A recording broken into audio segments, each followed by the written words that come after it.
चलें जी शुरू करें।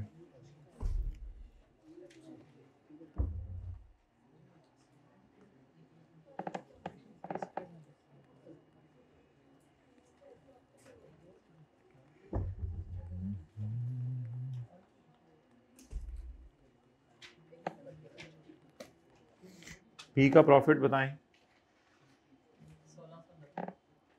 3900 माइनस 1980 कितना आया? 1690। एस का प्रॉफिट 2400। ए का प्रॉफिट 6700। चलें जी नोट करें।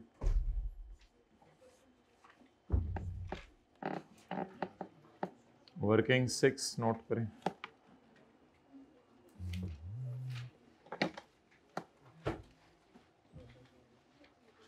Page number 4262।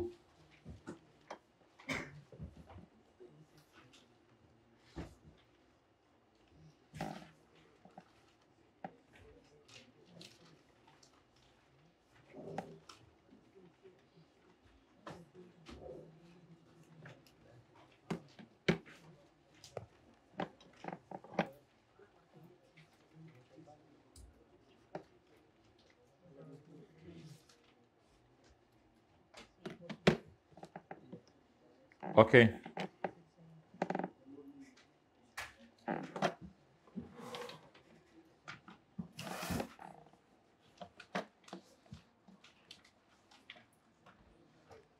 सेवेंटी 75% सब्सिडरी को खरीदे और 30% एसोसिएट को खरीदे।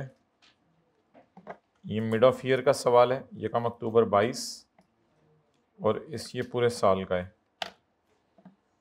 तो चलें पहले ये नोट कर लें फिगर्स। कितना प्रॉफिट आ रहा है बीएल का? 1 और आरएल का और इसका 670। ये क्या है? पैट। ये वर्किंग 5, 5.1, 5.2, 5.3 फॉर द ईयर। चलें जी वर्किंग 5, 5.1, 5.2, 5.3।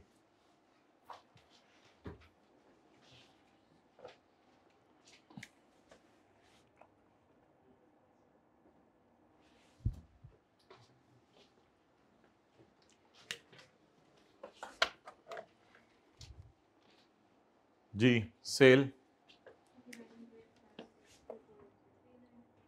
3900 प्लस जी कॉस्ट ऑफ सेल 1660 जी। ऑपरेटिंग एक्सपेंसेस जी ऑपरेटिंग एक्सपेंसेस प्लस आगे हाँ जी आगे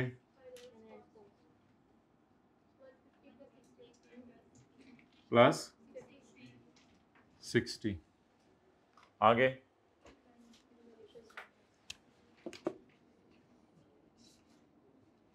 पी टैक्स नहीं है। पीबीटी से ऊपर एक लाइन आएगी, पीबीटी ही पैट हो जाएगा। एड अदर कॉम्प्रिहेंसिव इनकम जी। रिवैल्यूएशन पी का और एस का 300। तो बस याद रखिएगा पी और एस को फुल शो करना होता है, यहाँ पे ए को नहीं शो करना होता। छुरी चलानी इंडिपेंडेंट बात है, वो बाद में करते हैं।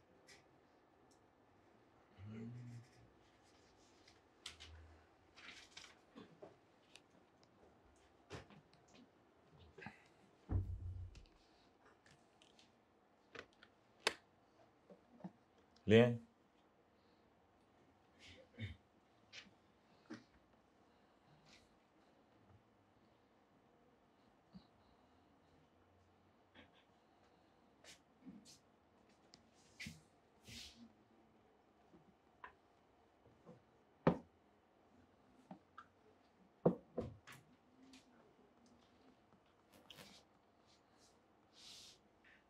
किधर नोट किया हुआ है वो? PS और A वाला सवाल और उस पे स्टेप्स जो 6-7 थे। 2 क्या हुआ है?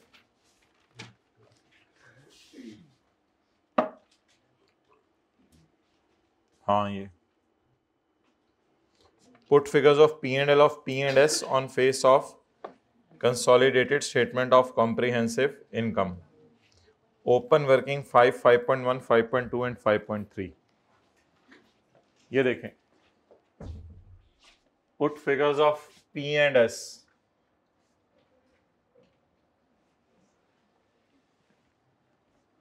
Now open up the workings. S profit. अच्छा, मैं सोल्यूशन में भी देख रहा था कि SOCI की वर्किंग पहले खोली हुई है, हालांकि 5.1 में हमें आदत है SOCI की बजाय A प्रॉफिट।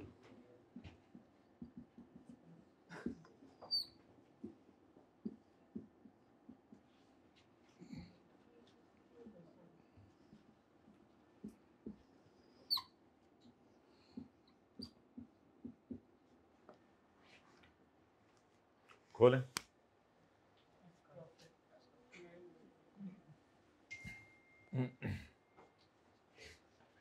चलें जी, S का प्रॉफिट वर्किंग 6 में भी मैंने निकलवाया था, कितना है?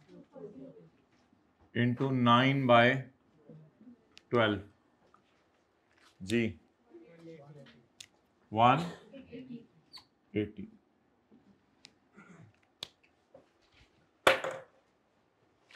और ऐसा करें कि इधर भी सारा 9/12 लगा दें।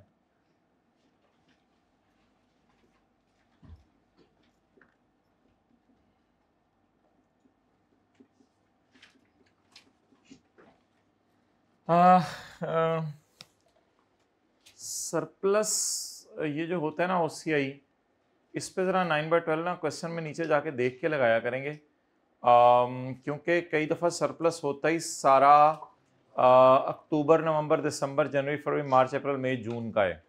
तो अगर है ही सारा अक्टूबर, नवंबर, दिसंबर, जनवरी, मार्च, अप्रैल, मई, जून का, तो फिर शायद 9/12 ना लगाना पड़े, क्योंकि हमें 9 मंथ्स का चाहिए। हो सकता है ये हो ही 9 मंथ्स का, ये पहले 3 का इसमें हो ही ना। तो थोड़ा सा ये ज़रा आज के बाद एहतियात शुरू कर दें कि इस पर एकदम 9/12 ना लगाया करें, अनलेस के सवाल में देख लें कि ये आया क्यों है। जब पता चल जाएगा आया क्यों है, फिर देख लेंगे 9/12 लगाना है या नहीं लगाना।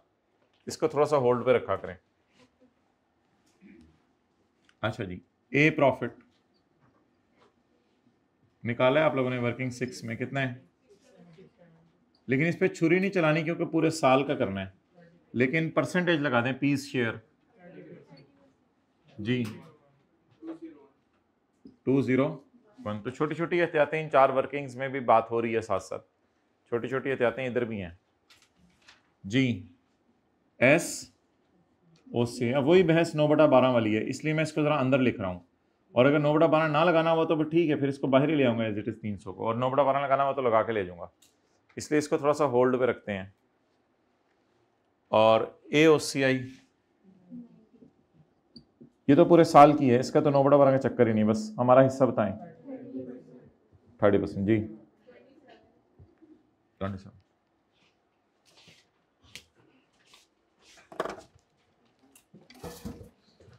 चलें जी, मैं 1 मिनट दे रहा हूँ, जो लेट आए हैं, जो जैसे भी आए हैं, सारा जहाँ तक नोट कर लें। वर्किंग 6 दिखा दें, चलें देख लीजिएगा बाद में भी, यहाँ तक तो नोट करें। वर्किंग 6 खुद कर लें, उसमें क्या है।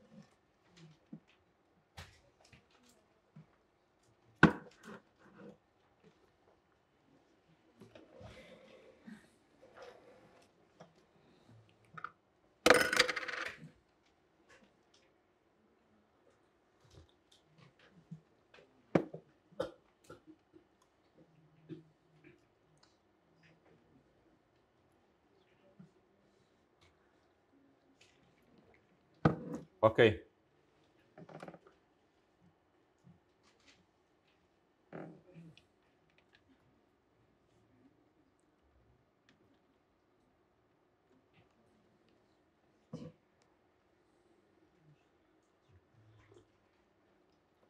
कुछ लोग इंतज़ार कर रहे हैं, बाकी नोट कर लें, और कुछ लोग पहले एडजस्टमेंट करके फारग भी हो गए हैं।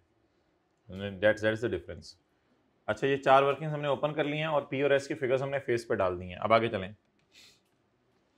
ये 4 वर्किंग्स हमने ओपन करनी है और पी एंड एस की फिगर्स फेस पे डाल दी हैं। Details of BL's investments are as follows. ये प्री आरी आ रही है और प्री रिवैल्यूएशन सरप्लस वगैरह आ रहे हैं। वर्किंग 7 तो खोलने की जरूरत नहीं है, लेकिन वर्किंग 1 तो खोले ना।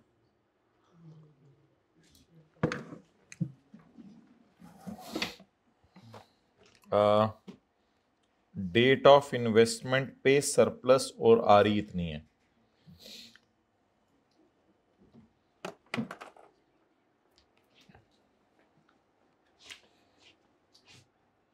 जी, वर्किंग नंबर 1 बोलें जी। शेयर कैपिटल आगे क्या है?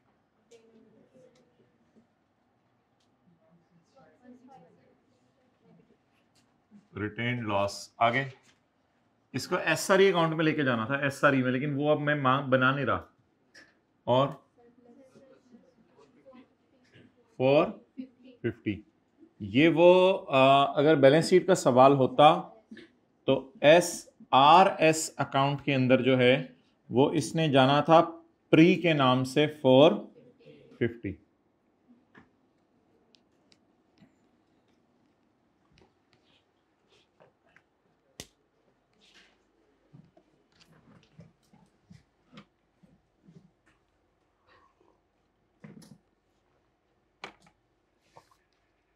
ओके,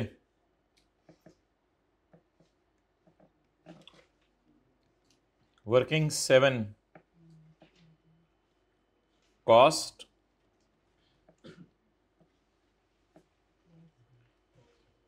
आरी पोस्ट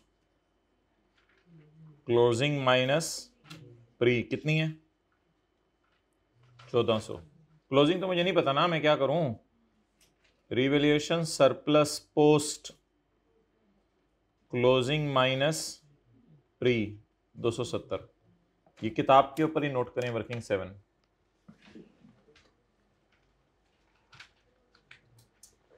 भाई किताब के ऊपर, माय डियर, किताब के ऊपर, किताब खुली हुई है, किताब के ऊपर। और इस 1400 और 270 को काट दें। ये पी एंड एल के सवाल के लिए इसका कुछ भी नहीं करना, कंफ्यूज करने के लिए दिया हुआ है।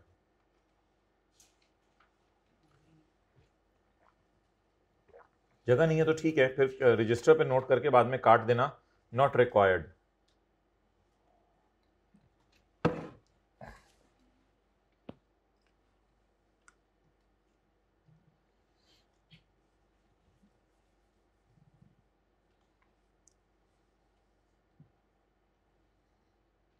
इक्विटी मेथड है, इक्विटीज को इग्नोर नहीं करते। मुझे पता है कि एस के ए के शेयर कैपिटल को काटते थे, याद है? ए के शेयर कैपिटल को काट देते थे, लेकिन ए की बैलेंस शीट में जो आरी नजर आ रही होती थी और वो, लेकिन ये तो है भी प्री मादरत, ये तो वैसे भी क्लोजिंग नहीं है, ये तो प्री है, तो प्री यहीं जाती है ना। लेकिन क्या वर्किंग 7 मांगी हुई है रिक्वायरमेंट में या नहीं मांगी हुई? नहीं मांगी हुई। क्या करें आप, इनको कहां लेके जाएं? और कहीं भी नहीं। पी एंड एल के लिए अगर कोई सरप्लस है तो वो मुझे दिया हुआ है, वो टेंशन ना लें आप। माय डियर इधर देखें, पी एंड एल के लिए अगर कोई सरप्लस है तो वो उसने मुझे दिया हुआ है, उसके लिए आप टेंशन ना लें। ये प्री सरप्लस है, pre pre pre pre pre pre pre pre pre pre working 1 में जाती हैं ये चीजें, और ये वर्किंग नंबर 7 में। बना लिया? ओके, अब इसको काट दें।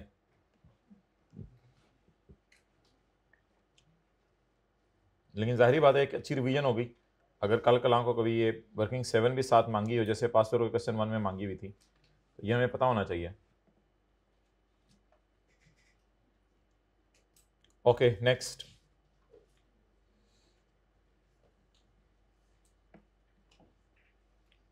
BL acquired shareholding of RL at the following consideration। ये कौन सा पेज है? BL acquired RL at following consideration, page 27। Immediate cash payment of 26 million, this amount was recorded as investment in BL books. ये BL की books में recorded है, यानी नजर तो नहीं आ रही हूं मैं बीएल की बुक्स, लेकिन एज पर क्वेश्चन ही समझ लें इसको। तो working 1.1 investment as per question, अगर बैलेंस शीट दी होती ना तो उसमें ये नजर आ रही होती, कितनी 2600, जिसमें से 20 रुपए वैल्यूएशन फीस है 120, उसको निकाल दें और निकाल के एडमिन में ले जाएं। एंट्री बोलें एडमिन एक्सपेंस डेबिट प्लस 120, और अगर बैलेंस शीट का सवाल हो तो सीआरई में।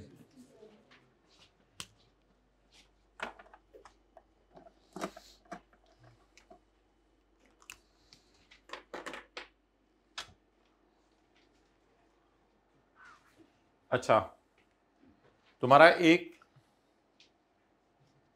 उधर ही रखो, इधर ले आओ। तुम्हारा एक शेयर में 2 रुपए का खरीद रहा हूं और 1.5 रुपए का, ये मैं तुम्हें पैसे दे दूंगा 30 सितंबर 24 को, 2 साल बाद। और ऊपर देखा है ना कहीं 1 अक्टूबर की ये डेट नजर नहीं आ रहा, ये 1 अक्टूबर 22 है ना, तो 1 अक्टूबर 22 और 30 सितंबर 24, 2 साल। तुम्हें 2 पर शेयर में पैसे दे देता हूं 2 साल बाद, और 1.5 रुपए पर शेयर तुम्हें पैसे दे देता हूं 3 साल बाद। तो ऐसे ही अब बोंगियां मारने पे आई के तो जो मर्जी कर दे। आज तक ये होता था कि 4 साल बाद पेमेंट करनी होती थी, आज कह रहे थोड़ी सी 2 साल बाद और थोड़ी सी 3 साल बाद। बोंगा, this is not been recorded in books. ये तो सबसे आसान एडजस्टमेंट होती है, यानी गलती भी कोई नहीं हुई। ये गलती को सही करना बहुत स्यापा होता है, ये तो रिकॉर्ड ही नहीं हुई। बस करें फिर शुरू हो जाए दीवानों की तरह, पागलों की तरह। Working 1.2 general entries. अच्छा जी, मैंने शेयर कितने खरीदे हुए हैं एस के, मुझे जरा देख लेने दें। 600 जरा 75%, 450 मिलियन शेयर्स। बाकी इमरान खान के पास हैं, मेरे पास 450 हैं। तो 450 मिलियन शेयर्स में एक शेयर मैंने 2 रुपए का खरीदा और इसी तरह मैंने 1.5 रुपए का खरीदा। तो यानी 450 को मैं 2 से ज़रब दे दूंगा तो ये पैसे भी देने हैं ये 2 साल बाद, और 450 को ही 1.5 से ज़रब दूंगा ये पैसे भी देने हैं।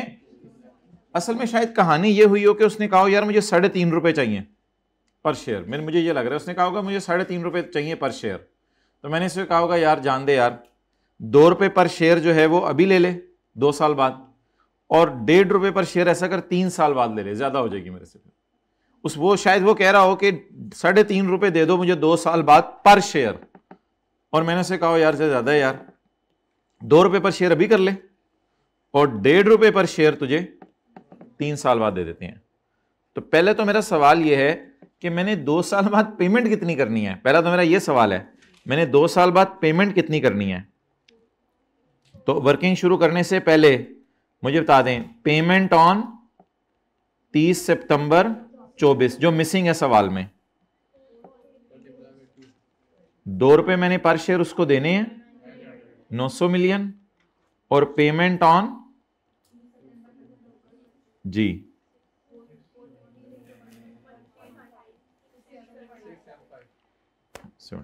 अब वर्किंग शुरू करते हैं।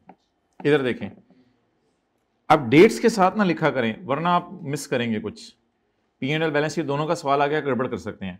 अब डेट्स के साथ लिखें 1 अक्टूबर 22 को एंट्री करें इन्वेस्टमेंट डेबिट और पेएबल क्रेडिट। 900 को डिस्काउंट करें कितने साल पीछे, और 675 को डिस्काउंट करें कितने साल पहले, 3 साल पीछे लाएं, माजरत पहले नहीं पीछे। जवाब चलें जी नोट करें पहली एंट्री।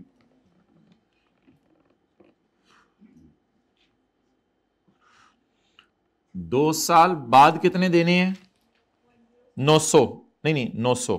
3 साल बाद कितने देने हैं 675। अगर ये दोनों पेमेंट्स आज करनी पड़े तो कितने देने हैं? 1079 सिर्फ। अच्छा, अगर ये परफॉर्मेंस पे डिपेंडेंट होते ना तो फिर मैं इन फिगर्स को माय डियर इग्नोर करता, फिर इनकी फेयर वैल्यू खुद देता, फिर इनकी फेयर वैल्यू खुद देता। लेकिन अब ये डेफर्ड कंसिडरेशन है, पेज 27 पे हमारी ग्रिप मजबूत होनी चाहिए। इसकी फाइनेंस कॉस्ट भी निकलती है। डेट्स डाल के करें ताकि कोई भी एरर ना हो। 30 जून 2023, 1079 ज़रब 17%, ज़रब 9/12। अब अलग अलग करने की जरूरत नहीं, इकट्ठा कर लिया हुआ हमने वो जी। Finance cost on the face of P&L debit payable,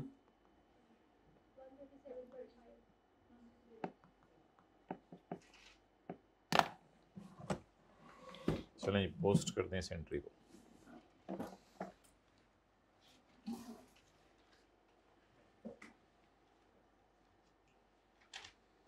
इस कॉन्सेप्ट का नाम बताएं।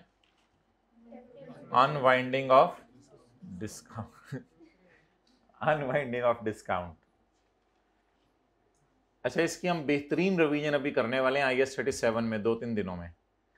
जब हमने प्लांट की डी इंस्टॉलेशन के पैसे 4-5 साल बाद देने होंगे तो उसे बुलाया भी करेंगे और फिर अनवाइंड भी किया करेंगे। इसकी बहुत ज़्यादा रिवीजन है IAS 37 में इन एंट्रीज की।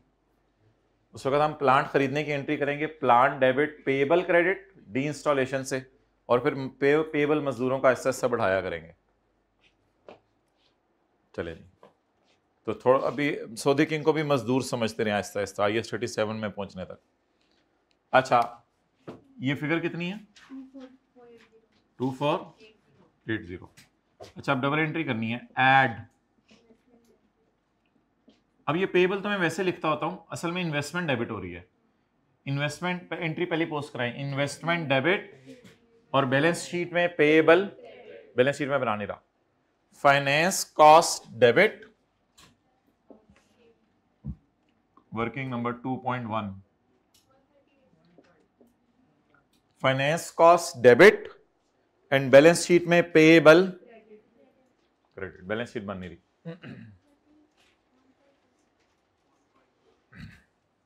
जी। गुड। फाइनेंस, अच्छा, मैं बड़ा खुश हुआ, मैंने कहा इधर मैंने लिखी नहीं, वो आप बता रहे हैं मुझे,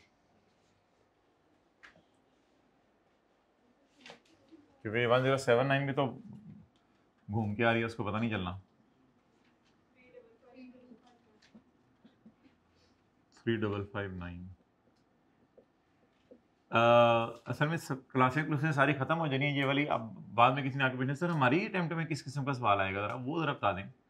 ये तो चलो हो गया ना जो दूसरों के साथ हुआ था, हमारे साथ क्या होगा भाई? हो वही रहे, थोड़ा थोड़ा करके वो कर रहे हैं। अब देख लें, ये सारे सवाल आपके सामने हो वही रहे, लेकिन अब है कि हल्का फुल्का वो, ये हाइब्रिड में कोई बैठा हुआ था, अभी गायब हो गया, थर्ड लास्ट रो में। ये क्या एक अभी आ भी गए, ये हद होती है। तो ये पानी पुनी क्लासों 35 मिनट दिए थे ना, पानी भरने के लिए दिए थे और नमाज पढ़ने के लिए। ओके, चलें जी।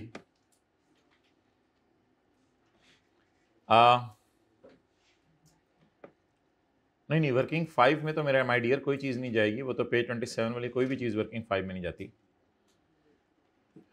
Eight the date of acquisition, देखिए यार, इन एनी केस इतनी एडजस्टमेंट्स पड़ी होती हैं कि बंदा 50% मार्क्स ले लेता है। ये एडजस्टमेंट देखिए कितनी इजी थी, इसमें कम से कम डिस्काउंटिंग तो सबने कर ही लेनी थी, हो जाना था, और आगे जाके स्क्रैप पड़ा होगा, डिविडेंड, NCI, उसको ख़रीदा, 80% स्टॉक बेचा, ये फेयर वैल्यू उसके शेयर्स की, आगे तो कुछ भी नहीं। तो इतना कुछ पड़ा होता है सवाल में कि बंदा कर ले, और एंड पे जो भी हो, गलत भी हो जाए चीज़ें, तो एंड पे जो TCI की और पैट की एट्रीब्यूशन है उसके तो मार्क्स 100% आप ले सकते हैं, क्योंकि उसमें इस चीज़ के मार्क्स नहीं होते कि आपकी फिगर्स गलत हैं, इस चीज़ के मार्क्स होते हैं कि आपने अपने गलत डाटे की बेस पे भी अगर एट्रीब्यूशन सही किया तो उसके पूरे मार्क्स मिलेंगे, सिर्फ उस एडजस्टमेंट के नंबर कटेंगे। तो बहुत से मार्क्स तो सवाल में मुफ्त के होते हैं, वो कौन से होते हैं? ये अनएडजस्टेड फिगर्स पोस्ट करने के मार्क्स होते हैं और एंड पे एट्रीब्यूशन के होते हैं। वो तो 100% बच्चों को सही करनी चाहिए। मसला ये आता है कि बीच में कोई एडजस्टमेंट समझ नहीं आ रही होती तो एट्रीब्यूशन को एंड के लिए छोड़ देते हैं, वो एंड आता नहीं, उतनी देर में पेपर चला जाता है, तो जो एट्रीब्यूशन के ईजी मार्क्स थे वो भी मिस कर आते हैं। कहते हैं कि एडजस्टमेंट हुई नहीं, मेरी एट्रीब्यूशन गलत होगी तो मेरे साथ वो करेगा, तो उसको करने ही ना दें। At the date of acquisition the carrying value of as assets was equal to the fair value except the following, except the following. अब देखिए ना, ये वही वाला पंगा है, ऑलरेडी हमें लग रहा है कि एसबी रिवैल्यूएशन मॉडल यूज कर रहा है, हमें लग रहा है कि एसबी रिवैल्यूएशन मॉडल यूज, लेकिन फिर भी वो कह रहे हैं फिर भी कुछ एसेट्स की बीवी और फेयर वैल्यू बराबर नहीं है, तो बट ठीक है फिर करें इसको सॉल्व। द ब्रांड, अब डालें इसका सरप्लस, हम क्या करें, फिर भी भूल गया होगा कुछ करना। ब्रांड की कैरिंग वैल्यू 160 है और फेयर वैल्यू 256 है और रिमेनिंग लाइफ है 4 years, तो इजी एडजस्टमेंट करें। अब देखें इजी काम करवाएगा, एंड पे पंगा डालेगा कोई आपके लिए, हर दफा एंड पे कोई पंगा डालेगा, तो बच्चे इजी काम भी नहीं छोड़ के आते। आखिरी लाइन लिखी हुई थी, उसके बाद मेरे से पहले 2 लाइन ही नहीं पढ़ी गई, हालांकि ये लाइन ईयर एंड की है, एक्विजिशन डेट से इसका ताल्लुक नहीं है, तो एक्विजिशन डेट के मार्क्स लें।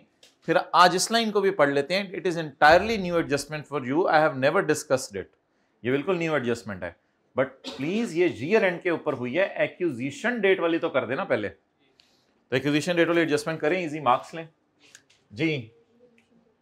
ये बाकी एसेट्स पे होगा, ये रिकॉर्ड हुआ होगा, रिवैल्यूएशन सरप्लस ब्रांड 256 माइनस कितना है, छठो बस, अब बड़े हो गए मैं, पेपर में तो ब्रैकेट में लिखना है। एसेट कहां से डेबिट करो, बैलेंस शीट नहीं बन रही। अच्छा दूसरी एंट्री अमोर्टाइजेशन डेबिट और ब्रांड क्रेडिट, तो अमोर्टाइजेशन रिकॉर्ड कर ले, वर्किंग नंबर 256 और उसका 96 डिवाइडेड बाय 4 इंटू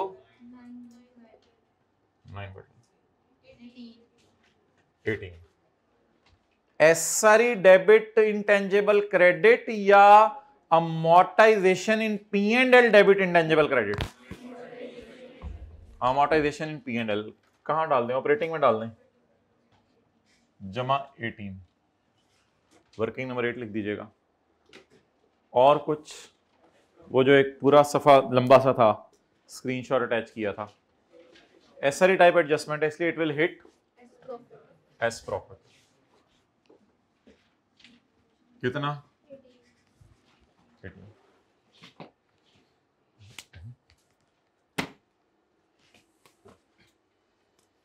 मेरे ख्याल से वो तकरीबन 60-70% जो पेपर होता है वो नॉर्मल ही होता है पुराने वाला, बस टेस्ट ये हो रहा होता है कि वो जो 20-30% अजीब सा आया है, ये नई चीज़ें आपको लग रही हैं, उसकी वजह से आप अपना कॉन्फिडेंस लूज़ करके बाकी 60-70% के भी मार्क्स लूज़ कराते हैं, और यही सीन चल रहा है काफ़ी सालों से बच्चों के साथ। ओके, ब्रांड की रिकवरेबल अमाउंट हमारे साल के एंड पे हो गई है 178। अब इससे मैं क्या एज्यूम करूं कि हमारा अकाउंटेंट रिकवरेबल अमाउंट पर ले आया होगा या वो एडजस्टमेंट करने के लिए मुझे बता रहा है? नहीं, लेकिन ले आया होगा तो नहीं, असल में हमारी सवाल में बैलेंस शीट में फिगर्स भी ऐसा अवेलेबल नहीं, तो बेहतर ये है कि इसको कर दें, पोस्ट कर दें, तो वो रिकवरेबल अमाउंट इसलिए बता रहा है। The recoverable amount of the brand was 178। अच्छा बुक वैल्यू बताएं ब्रांड की, 329 की, रिकवरेबल अमाउंट कितनी है? 178। अच्छा जी, बुक वैल्यू बताएं।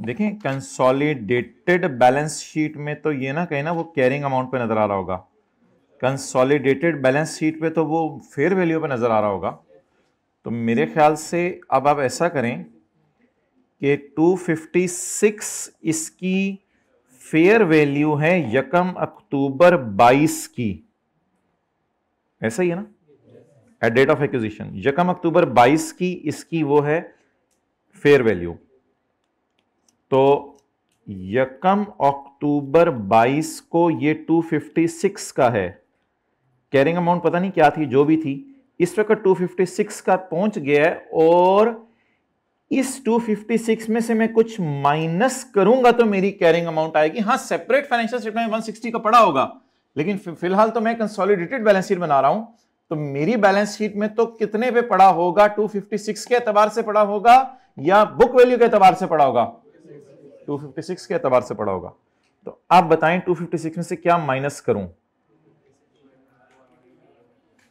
बुक वैल्यू निकलवाएं, 256 माइनस, मेरे भाई जिस वक्त आपको पता है चीजें फेयर वैल्यू पे आती हैं ना, तो IAS 16 में भी यही होता है, बैलेंस शीट में फिर फेयर वैल्यू माइनस सिर्फ उतने अरसे की डेप्रिसिएशन आ रही होती है, क्योंकि पिछली सारी सब फारग हो जाता है। एसेट्स जब फेयर वैल्यू पे आ जाते हैं तो बैलेंस शीट में लेटेस्ट फेयर वैल्यू माइनस उसके बाद की डेप्रिसिएशन पे एसेट आ रहा होता है। So what is latest fair value? 256। 256 ने कितने सालों में खत्म होने? मैंने क्यों अपने सवाल में सरप्लस को डिवाइड किया था 4 से, वो इंडिपेंडेंट बहस है। मैंने इसलिए डिवाइड किया था सरप्लस को 4 से क्योंकि ये तो मेरा पुराना कॉन्सेप्ट है, सेपरेट फाइनेंशियल स्टेटमेंट में उसने 160 को अमोर्टाइज किया होगा, मैंने कहा 256 को करो, तो उसने कहा नहीं मैंने तो 160 को किया हुआ, तो मैंने 96 को डेप्रिशिएट अमोर्टाइज कर दिया था। ये तो पुराना कॉन्सेप्ट है, इसलिए 96 जो हुआ है उस पर एतराज नहीं है। लेकिन अब जब उसने रिकवरेबल अमाउंट पूरे इंटेंजिबल की दे दी, तो वो फिर पूरे इंटेंजिबल की रिकवरेबल अमाउंट है। अब वो मेरा वही वाला इंटेंजिबल है जिसको मैं कंसोलिडेशन पर्पस से मार्केट वैल्यू पे ले गया हूं। अब ये ना कहिएगा कि सरप्लस से खेलें, अब पूरे एसेट से खेलना पड़ेगा, क्योंकि इंपेयरमेंट लॉस भी किसका निकालना है? पूरे एसेट का। तो डेट्स वाई मैं इससे खेल रहा हूं जरा। 9/12 208, और ये 208 is the book value in consolidated accounts, क्योंकि ये फेयर वैल्यू की बेस पे अब मैं लाया हूं।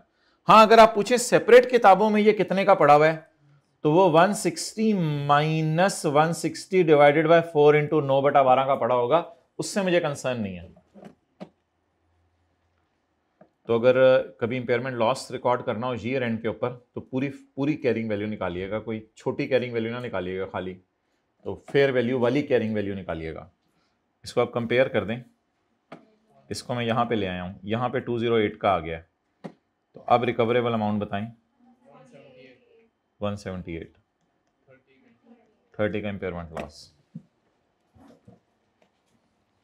वर्किंग नंबर 9, एंट्री बताएं, एसआरई डेबिट, इंटेंजिबल क्रेडिट। लेकिन अगर P&L का सवाल है तो impairment loss in admin,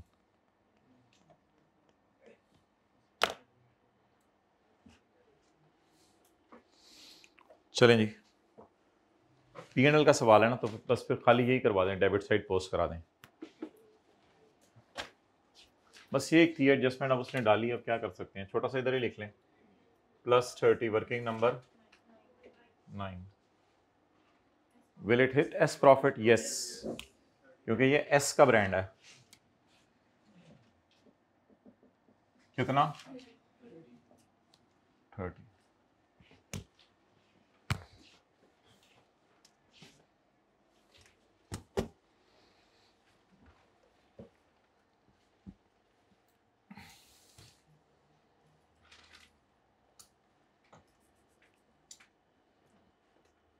recoverable amount किसकी दी हुई थी?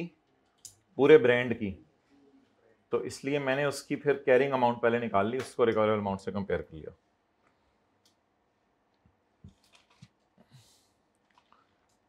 उठा दें जी हाइब्रिड में मुराकबे वालों को, फिर हम आगे अगली एडजस्टमेंट करते हैं। जाके उठाना पड़ेगा। अच्छा जी, उठ गए, ठीक है। एक बिल्डिंग है जिसकी कैरिंग वैल्यू 900 है और फेयर वैल्यू 1200 है। एक्विजिशन डेट पर यह मसला था। अल्हम्दुलिल्लाह सारी चीज़ें फेयर वैल्यू पे थी, with the exception of following. उसमें एक बिल्डिंग नहीं थी फेयर वैल्यू पर, ब्रांड नहीं था। ब्रांड को हम ले गए हैं, बिल्डिंग को ले जाते हैं। और फुल स्टॉप के बाद वाले पंगे उसके शुरू हो गए हैं। फिलहाल इजी मार्क्स लिया करें आप पेपर में, इजी मार्क्स लें। जी बताएं कितना, हाँ जल्दी बोलें। 300 मशहूरे से माना एंट्रीज करें और जल्दी जल्दी मार्क्स लें जी। रिवैल्यूएशन बिल्डिंग कितना जी। बिल्डिंग बैलेंस शीट में debit, surplus in working 1 credit. अगली entry depreciation 300 divided by into 5% into 9/12 11.25 no problem 11 जी। इसकी एंट्री बताएं। Depreciation in SRE debit and PP credit. तो डेप्रिसिएशन कॉस्ट ऑफ से ऑफिस बिल्डिंग है फैक्ट्री बिल्डिंग है? Building है। ऑफिस होती तो एडमिन में, फैक्ट्री होती तो कॉस्ट ऑफ सेल में, साइलेंट है तो ऑफिस बिल्डिंग समझ लें। प्लस 11 ये इसी में जा रहा है सब कुछ। प्लस 11 और किसकी बिल्डिंग है? एस की बिल्डिंग है। तो एस की बिल्डिंग की डेप्रिसिएशन कितनी? 11।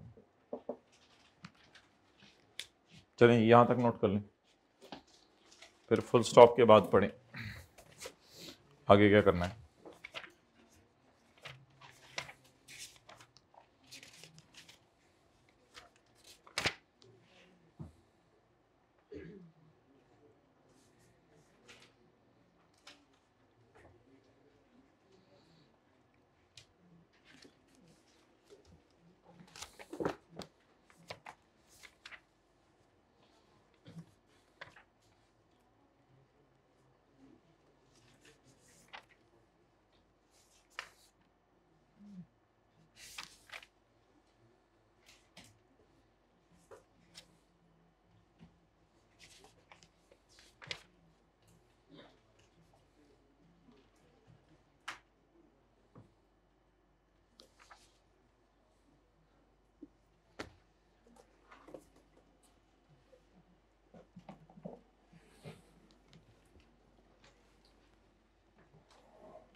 ओके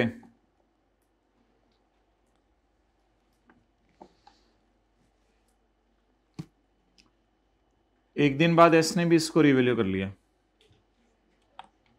जो काम नहीं, सब्सिडरी ने तो नहीं बोलना था, कुछ और बोलना था। जो काम पेरेंट, बोले जल्दी, जो काम पेरेंट कब कर चुका है? 1 अक्टूबर को। वो सब्सिडरी बाद में कर ले 2 अक्टूबर को, तो उसमें किसके काम को उल्टाएं? पेरेंट के या सब्सिडरी के? सब्सिडरी के काम को उल्टाएं। कितना गेन है? एक दिन बाद भी गेन तो 300 ही रहने ना। एक दिन बाद भी गेन तो कितना रहने? 300 ही रहने। तो किसके काम को उल्टाएं?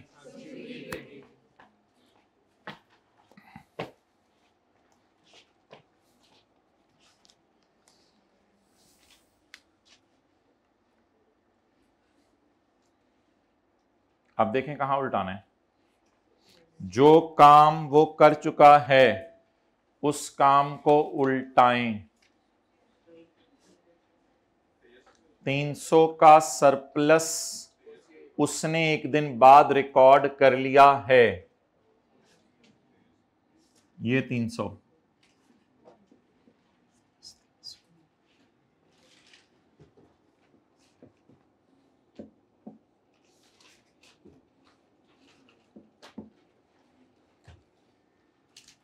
दो जगह उल्टाना पड़ेगा, दो जगह उल्टाना पड़ेगा। सर ये तो आपने पिछली क्लास में उस सवाल में नहीं बताया था। पिछली क्लास में तो सारी चीजें विद इन P&L वाली पड़ी थी। पिछली क्लास में तो सारी चीजें विद इन P&L वाली पड़ी थी। एक पढ़ा था इम्पेयरमेंट लॉस, वो जो काम वाला क्वेश्चन किया था, एक पड़ा था क्या कहते हैं इन्वेंट्री का जीपी, वो भी P&L टाइप चीज थी, और एक पड़ा था एक्सपेंस डेबिट लाइबिलिटी क्रेडिट, वो भी P&L टाइप चीज थी। ये तो आज पहली दफा ऐसा हुआ है कि कोई बैलेंस शीट टाइप चीज मैं आपको करवा रहा हूं।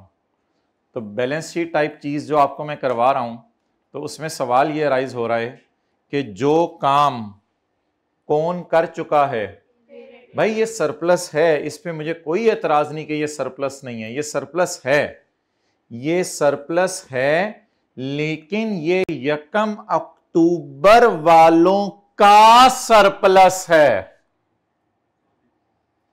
अगर आप इस सरप्लस को 2 अक्टूबर वालों को दे दें तो इस पे हमें एतराज है, क्योंकि हम ऑलरेडी 1 अक्टूबर को ये रिकॉर्ड, और सब्सिडरी ने क्योंकि वो रिवैल्यूएशन मॉडल फॉलो कर रहा था तो 2 अक्टूबर को उसने वैल्यूअर को बुलाया। आमतौर पे वैल्यूअर को साल के शुरू एंड पे बुलाते हैं, लेकिन इसने एग्जैक्ट सऊदी किंग के जाते ही वैल्यूअर को बुला लिया।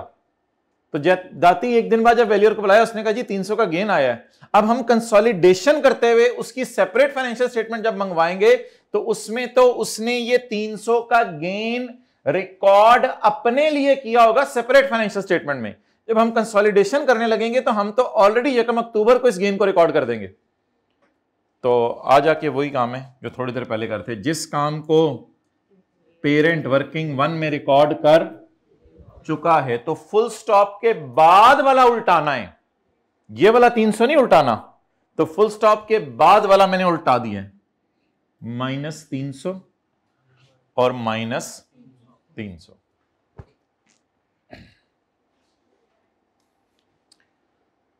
सर ये एट्रीब्यूशन में नहीं जाएगा, अब ये उल्टा दिया, समझ लें पीपी होता तो उसमें हम उल्टाते। सर ये एट्रीब्यूशन में नहीं जाएगा, भाई एट्रीब्यूशन में कैसे जा सकता है, मैं कैसे दे सकता हूं नियों को, ये गेन ही सवाल कह रहे हैं 1 अक्टूबर वालों के, ये तो सऊदी किंग के होते ही गेन पता चल गया था, तो मैं एट्रीब्यूट कैसे करूं इसको।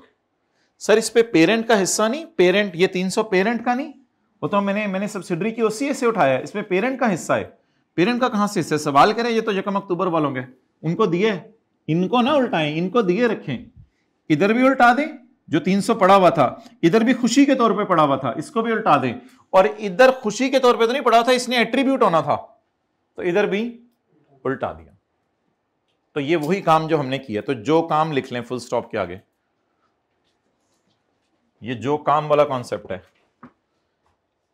यानी कि आप समझ लें सुबह वाले सवाल में एक चौथी एडजस्टमेंट आ गई, जो काम पेरेंट कर चुका था 1 अक्टूबर को, कंसोलिडेशन करते हुए सब्सिडरी ने सेपरेट फाइनेंशियल स्टेटमेंट बनाते हुए भी कर दिया।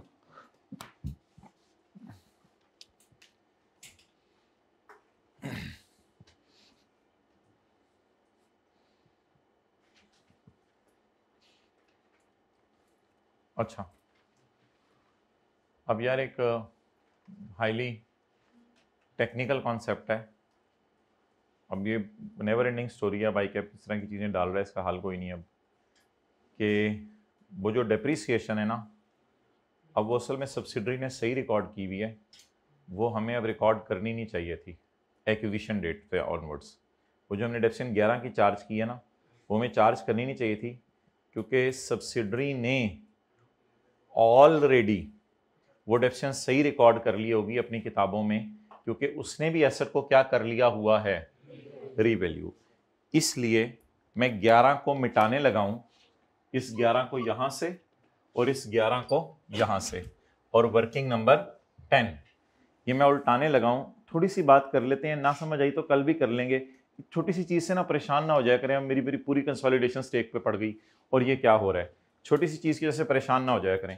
इसकी मैं एग्जांपल आपको देता हूं सुबह वाली क्लास से। सुबह वाली क्लास के अंदर जो हमने सवाल किया था उसमें देखें एक एडजस्टमेंट थी क्वेश्चन 37 में। उसमें किसी ज़माने में बच्चे सवाल पूछते थे, आप लोगों ने सवाल नहीं पूछा था, बच्चे उसमें यह सवाल पूछते थे कि प्लांट हमारा इंपेयर हो गया है 1 अप्रैल को, प्लांट हमारा इंपेयर हो गया है 1 अप्रैल को, तो सर इसके आगे इसकी लाइफ भी दें क्योंकि सब्सिडरी ने इसको इंपेयर, फुल स्टॉप के आगे ज़ूम करें, कुछ नहीं लिखा हुआ, इसकी लाइफ भी दें, क्योंकि सब्सिडरी ने इसको इंपेयर नहीं किया, हमने इसको इंपेयर किया वर्किंग वन में, तो जाहिरी बात है अब सब्सिडरी उसी कॉस्ट पे डेप्रिशिएट कर रही होगी, और हम जो हैं वो इंपेयर करने के बाद वाली डेप्रिसिएशन रिकॉर्ड करना चाहते हैं। तो इसलिए एंट्री होनी चाहिए थी, इसके बाद आपको पूछना चाहिए था कि एसेट कम होने से डेप्रिसिएशन कम होनी है तो एक और एंट्री मुझे करवाएं।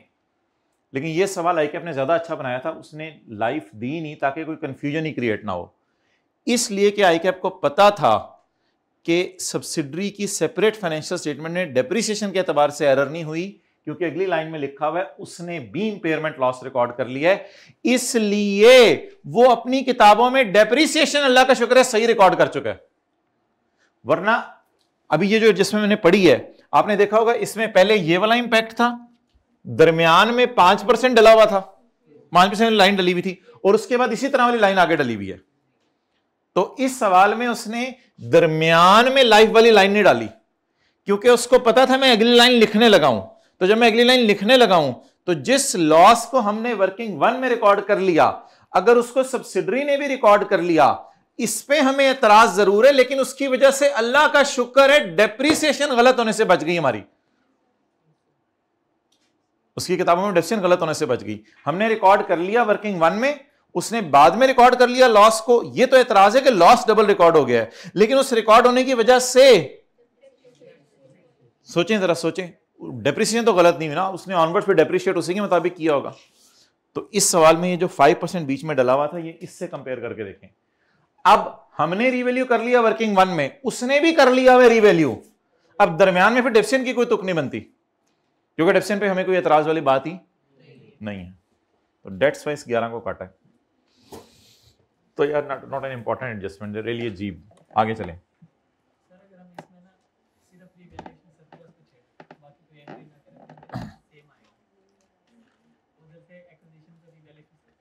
हाँ वो कर लेते हैं इसका, वो कोई नहीं, ठीक है।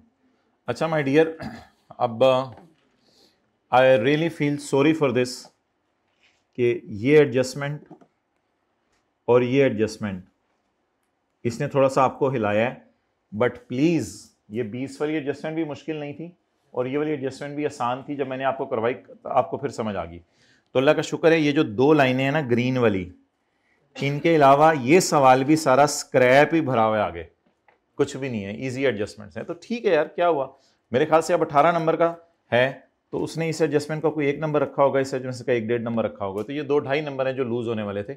बाकी अब आप रिलैक्स हो जाएं और आगे चलने की कोशिश करें। अच्छा, ये किसके शेयर की फेयर वैल्यू है? और नहीं, ये सवाल मैं पूरा कराऊंगा, ये सवाल आप पे नहीं छोड़ूंगा, क्योंकि एट्रीब्यूशंस की रिवीजन जरूरी है। एट्रीब्यूशंस बच्चे गलत करते हैं, हालांकि एट्रीब्यूशन तो सीधी सीधी चीज़ है, इसको सवाल को एंड तक लेके जाना है। कराएं जी। फिर ये किसके, आरएल कौन है? तो फिर एनसीए फेयर वैल्यू पे होगी ना, हाँ लिखा हुआ है कहीं एनसीए फेयर वैल्यू पे। 0.4 और 9 को मिला के पढ़ें, तो एनसीए की फेयर वैल्यू बता दें।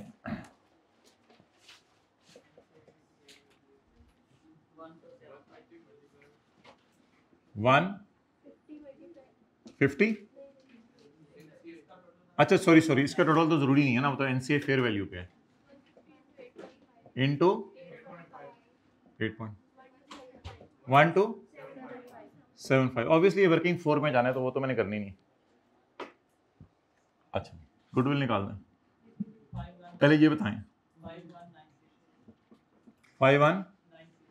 अब गुडविल बताएं किधर आ रही है, अदर इनकम में ले जाए 362।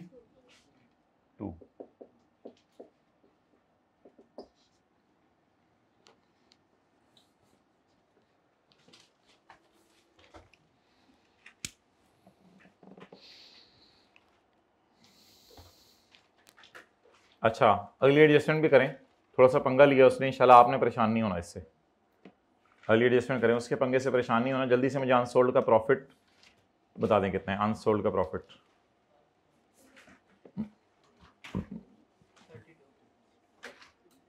कैलकुलेटर पकड़ें जल्दी से, अनसोल्ड का प्रॉफिट परसेंटेज मिसिंग है, पहले जल्दी से वो निकाल लें, मार्कअप निकाल लें, मार्जिन निकाल लें, जो मर्जी करें जल्दी जल्दी माय डियर। ये P2S है S2P है? P2S, जल्दी बताएं अनसोल्ड का प्रॉफिट। नहीं नहीं, अनसोल्ड का प्रॉफिट माय डियर, प्रॉफिट जो मैंने पोस्ट करना है 32। और भी निकालें लोग, मार्जिन नहीं आए माय डियर, अनसोल्ड का प्रॉफिट जो मैंने सवाल में लेके जाना है, तो बस जो लेके जाना है बस वो बताओ। 32, बाकियों को भी निकालने दें।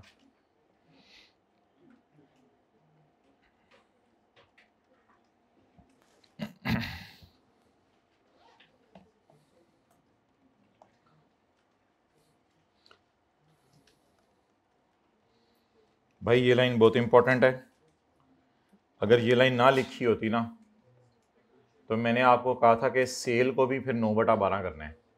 अगर इस लाइन की जगह लिखा होता ड्यूरिंग द ईयर, क्योंकि जो सेल कैंसिल करनी होती है वो 1 अक्टूबर के बाद वाली, शोहर बीवी बनने के बाद वाली सेल कैंसिल करनी होती है या पूरे साल की सेल कैंसिल करनी होती है? शोहर बीवी बनने के बाद वाली।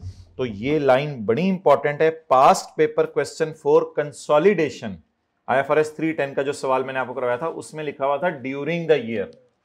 तो ये ड्यूरिंग द ईयर सेल उठानी होती है या 1 अक्टूबर के बाद वाली? वो अल्लाह का शुक्र है ही बाद वाली सारी, इसलिए इसको खुदा के लिए 9/12 ना कीजिएगा फेस पे लेके जाते हुए। अच्छा जी, BL कौन है? Parent sold goods at a sale price of, इसके लिए क्या होगी वो? Purchase price, generating a profit of 160। ये होता है आपस का profit, generating a profit of 160। Cost बता दें, वैसे कोई जरूरत नहीं थी कॉस्ट बताने की आपको, मुझे ऐसी टाइम जाया किया है। फिलहाल मार्जिन निकाल लें मेरे ख्याल से एग्जैक्ट 32%, ये मार्जिन आ गया 32%। 80% of these goods were sold by RL।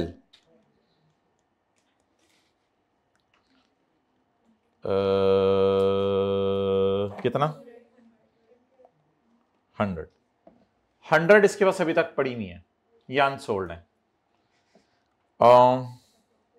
Oh man, या ना कर ऐसा भाई, खुदा के लिए हमारे साथ जुल्म ना कर। ये प्रॉफिट तुमने आउटसाइड वर्ल्ड से कमाया है, ये तो मुझे ना देना। ये तो प्रॉफिट तुमने आउटसाइड वर्ल्ड से कमाया है। अब इतना तो ना खेलना हमारे फ्यूचर के साथ कि ये फिक्रें दे रहे, ये तो तुमने आउटसाइड वर्ल्ड से प्रॉफिट कमाया है। RL किसको बेच रहा होगा वैसे चीजें? जब BL ने RL को बेच दी हैं तो RL किसको बेच रहा होगा? तो हमें क्या, तूने 150 प्रॉफिट कमाया, ये आपस का है ही नहीं जो मैं कैंसिल करूं। हाँ, इससे ये जरूर आप कर सकते थे, बोंगी मार सकते थे कि 400 मेरी कॉस्ट ऑफ सेल है और प्रॉफिट 150 है, तो सेल प्राइस निकाल सकते थे। लेकिन इसको क्या करना है, आपस की सेल ही नहीं है, तो इसको इग्नोर करना था पेपर में। ये सोल्ड की फिगर हो गई, इसको सेल और कॉस्ट ऑफ सेल में से माइनस कर दें, और ये अनसोल्ड की फिगर होगी, इसका प्रॉफिट निकाल के कैंसिल करें। तो आपस की सेल पहले कैंसिल करें, -500 -500,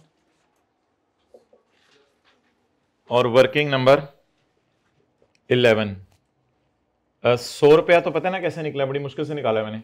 100 डिवाइडेड बाय 132 मल्टीप्लाइड बाय 32,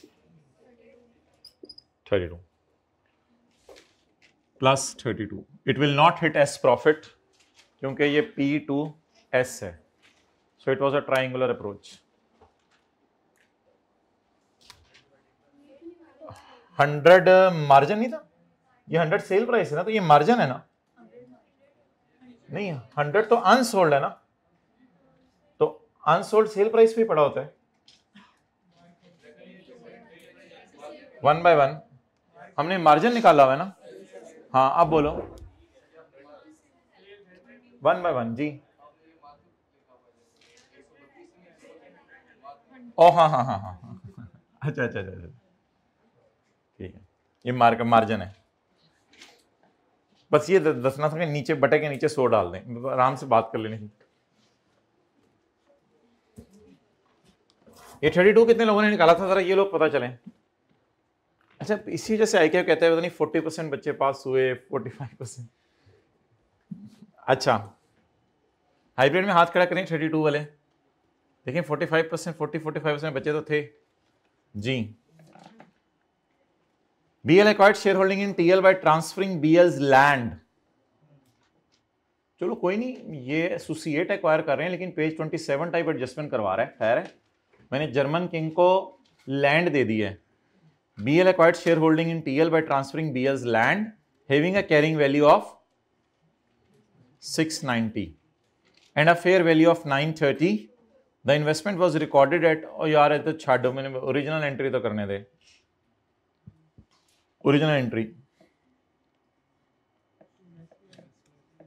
मेरे ख्याल से ओरिजिनल एंट्री मैंने आपको इसकी ये सिखाई हुई थी, इन्वेस्टमेंट फेयर वैल्यू पे बुक करें और लैंड बुक वैल्यू से क्रेडिट करें। Fair value 932, book value page 27 690, gain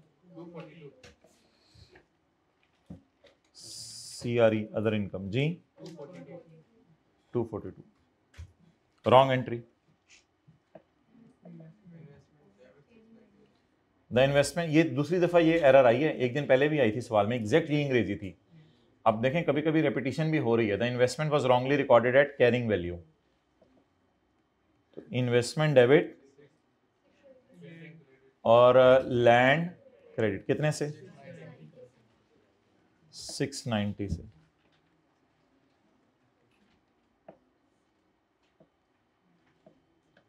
जी रेक्टिफाइंग एंट्री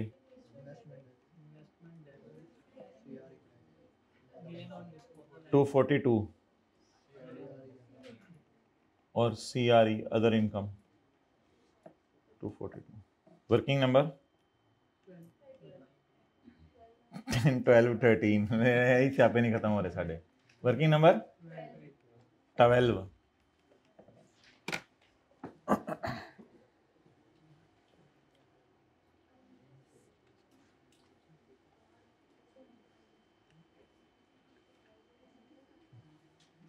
अच्छा, इन्वेस्टमेंट कहाँ रिकॉर्ड करूं मैं? वर्किंग 7 में। इन्वेस्टमेंट कहाँ रिकॉर्ड करूं? वर्किंग 7 में। वो मुझे मांगी भी उसने, तो बस फिर क्या करूं अब मैं? अदर इनकम रिकॉर्ड कर दें बस। 242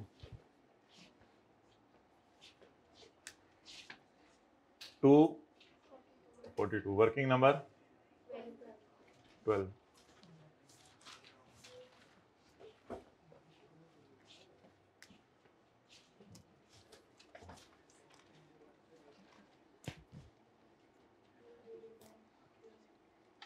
अच्छा माय डियर, मुझे ये बताएं, वर्किंग 7 में वैसे आप क्या फिगर लेके जाते अगर इन्वेस्टमेंट्स की लेके जानी होती? दो तरीके थे आपके पास। एज पर क्वेश्चन तो कोई दी नहीं हुई, तो मेरे ख्याल से 932 लेके जाना सेफ था। लेकिन अगर आप बहुत ज्यादा ही बारीक बीन है तो आप फिर कहते क्योंकि एक एंट्री अकाउंटेंट कर चुका है तो एज पर क्वेश्चन नाउ 690 है,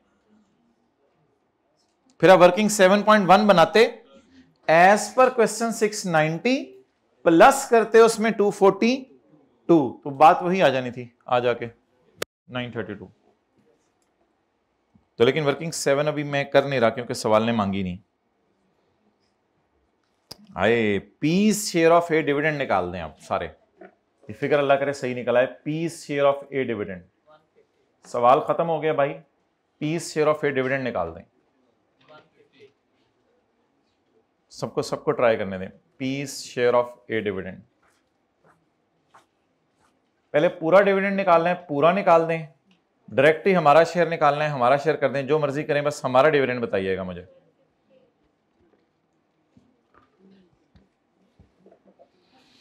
एक काम ना करें, पहले 5 को 10 से डिवाइड करें। फेस वैल्यू कितनी है? कहाँ है? मुझे तो नहीं मिल रही, किधर लिखी हुई है? अच्छा ये ठीक है, आपको देखने वाली आंख होनी चाहिए, लेकिन बड़ों को नहीं ऐसे कहते। अच्छा, तो डिविडेंड कितने % है? 50%।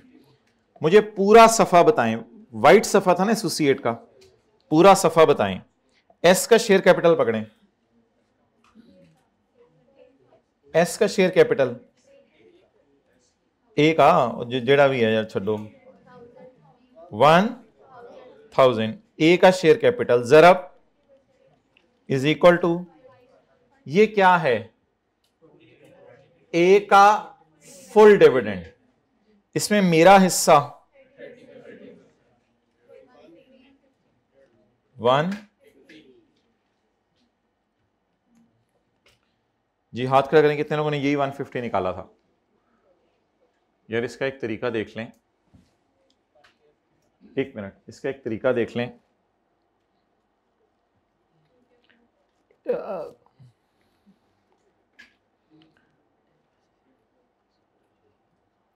100 मिलियन शेयर्स हैं और 30 मिलियन मेरे पास हैं। प्लीज फोकस, क्योंकि IFRS 9 में भी रेक्टिफाइंग एंट्रीज में ये पूछने लग गया है। 100 मिलियन शेयर्स हैं और 30 मिलियन, अगर आप इस सारे की जगह 30 मिलियन शेयर्स मेरे पास हैं, मुझे एक पे 5 रुपए मिला, तो आज आके खोती उधर ही खड़ी होनी थी 150 पे। तो प्लीज इसको भी जरा तरीके को सीखें, दोनों तरीकों को सीखें, क्योंकि आजकल कई दफा वो खाली ये बता रहा है कि मैंने 30 मिलियन शेयर एसोसिएट के खरीदे हुए हैं, तो बस 30 को फिर 5 से जरब दें, 150 हो गया। ये दोनों तरीके लिखे माय डियर, दोनों। ये पुराना तरीका है, ये मार्केट में नया तरीका नहीं आया, ये अकल है थोड़ी सी। जरा आप 1000 उसका शेयर कैपिटल है, तो उसमें इसका मतलब है उसका टोटल शेयर कैपिटल 100 मिलियन है, तो 100 मिलियन में मेरा कितना, 30 मिलियन।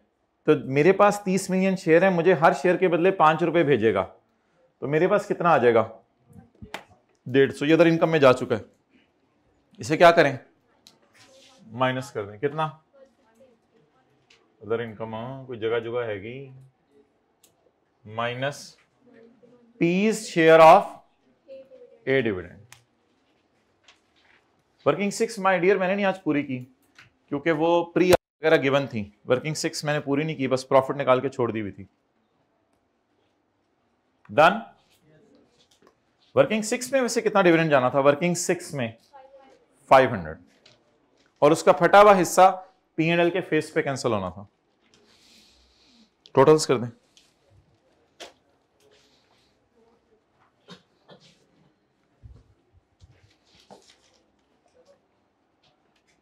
टोटल्स कर दें और एट्रीब्यूशन। अच्छा यार, आप माने या ना माने, मैं बस 2 एडजस्टमेंट्स कोई कहूंगा नहीं थी, एक इंपेयरमेंट लॉस वाली और ये जो 300 कैंसिल करने वाली थी, बाकी तो इंशाल्लाह कोई परेशानी वाली बात नहीं थी।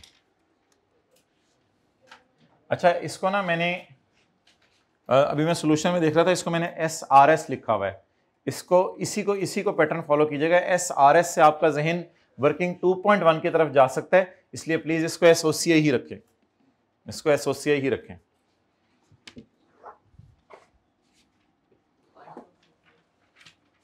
हाँ जी,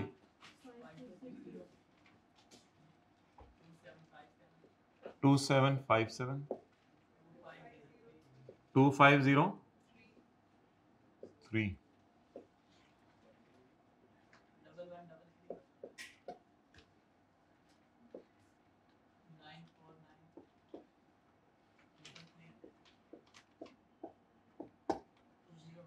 हाँ जी, ओहो सॉरी, एक मिनट।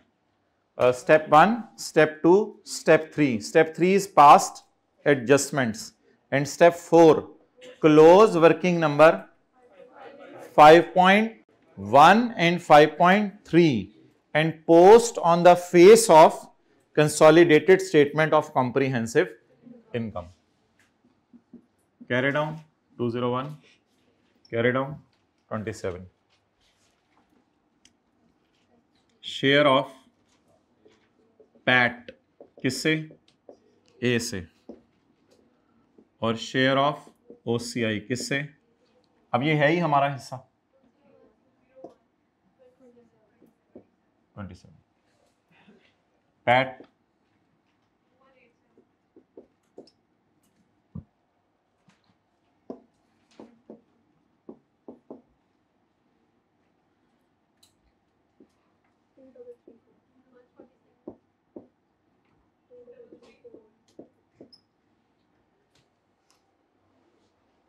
अब एट्रीब्यूट किस किस को करना है?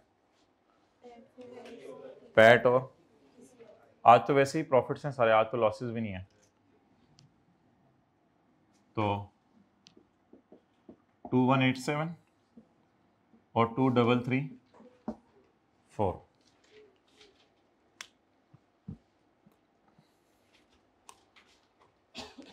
कर दें।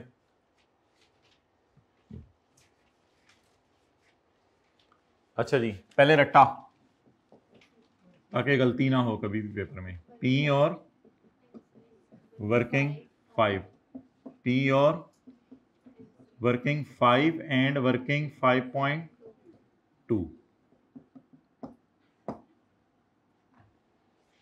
ये रट्टा है ताकि कभी भी गलती ना हो।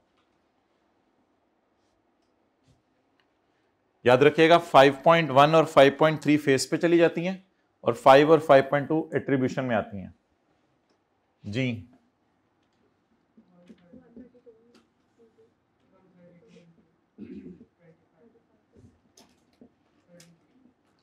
थर्टी थ्री,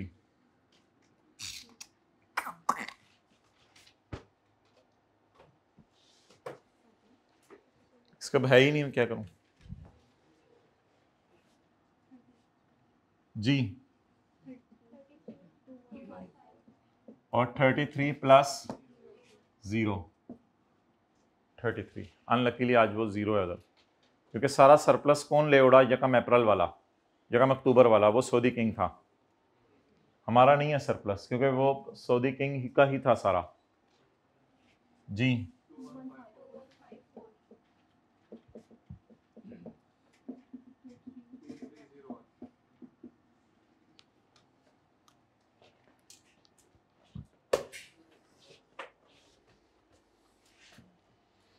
तो कम से कम यार और कुछ सीखा है नहीं सीखा? आज के सवाल में हमने ये सीख लिया कि इक्का दुक्का जो चीज़ आती है अजीब सी, उसकी वजह से हमने टेंशन नहीं लेनी। आगे और ऊपर नीचे सब पड़ा होता है इतना कि वहाँ से इजीली आप पास हो सकते हैं।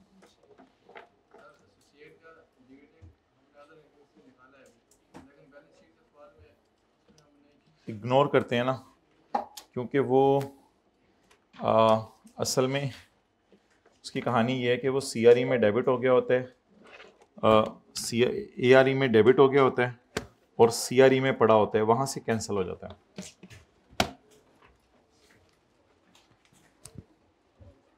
क्योंकि CRE ARE दोनों ही, PRE में वो पड़ा होता है और ARE में माइनस हुआ होता है, तो वो खुद ही खत्म हो जाता है।